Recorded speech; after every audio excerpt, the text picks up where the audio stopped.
Alright guys, welcome. It's me again.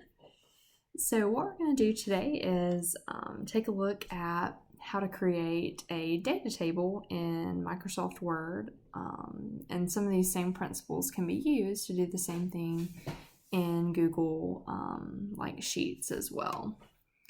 So the main thing that you're looking for with your data table is kind of structure, and organization. You want it to contain the needed information while also being readable enough for whoever is looking at your report to follow.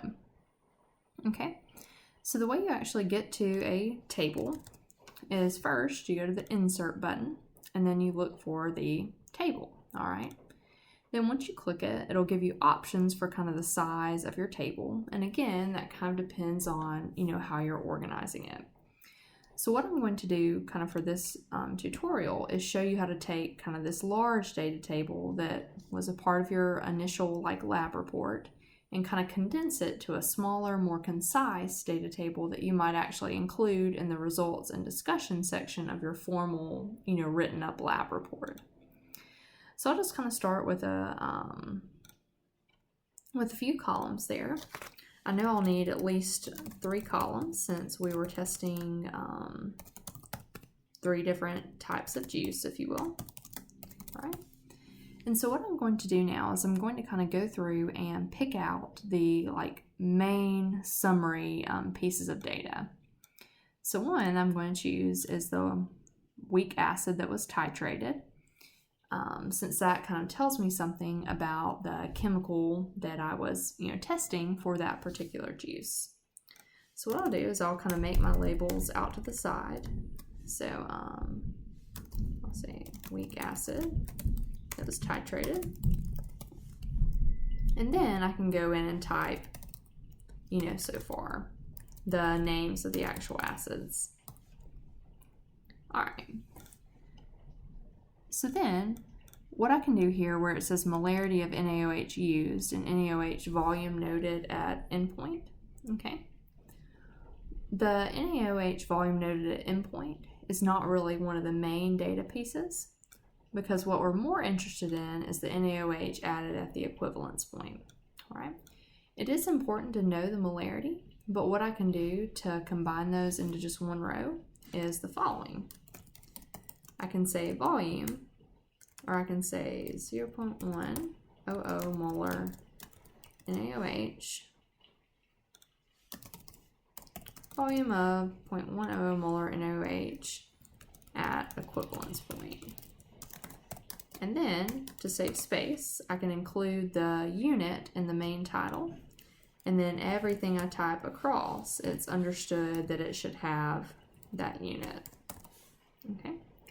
Now if you notice, it kind of looks a little messy because these are close. So what you can do to help with the formatting is if you highlight the cells, then if you'll go to the Layout tab, you'll see that they have different alignment options, and so you can place your data kind of in the center of each of the cells. All right. So then kind of what we're interested in next is after finding the volume of NaOH at the equivalence point, what that really leads to is being able to find the moles of acid, okay? All right. Now the moles of acid will be related to the moles of NaOH, so if you want, you can go ahead and include that too. So we'll make another slot for moles of NaOH, and then if we've run out of room, what you can do to add a new section is click the plus button, and you can do moles of your acid. Right. You can then proceed to type your values and align them just as we did before on the Layout tab. Okay.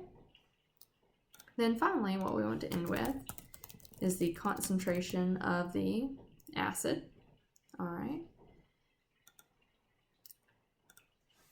And we'll express 1 in molarity, and then we'll repeat that same thing, concentration of acid in grams per 100 milliliters. And again, what that does when you include the unit as a part of the label is you don't have to type, the unit again as you go across. I'm just making up numbers here. And again, if I'd like to center them, I just highlight and then click the center portion. All right, so same thing up here. Then your main headings, you can bold, kind of for just a little more clarity. And then typically the way you'll see your data tables formatted is they'll take off this extra border on the sides.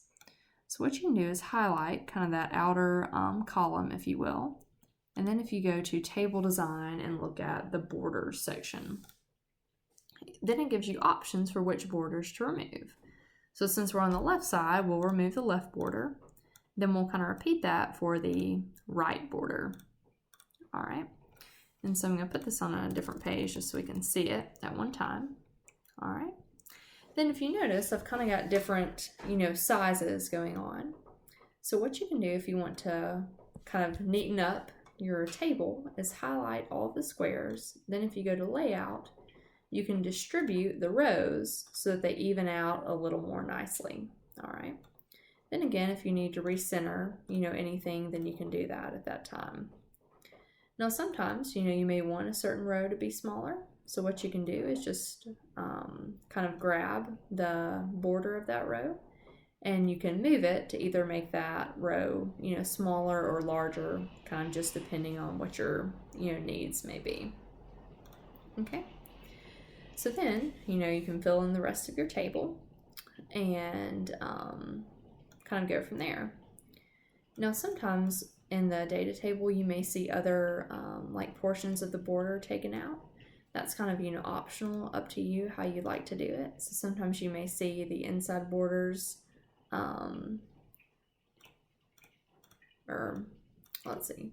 sometimes you may see some of the inside borders taken out, but the formatting, the main goal is to get it neat and to just include the main information that you need. All right, so hope this helped, to get you on your way. Then once you create your data table, again, it's ready to be copied and pasted into your formal lab report. All right, thanks for watching.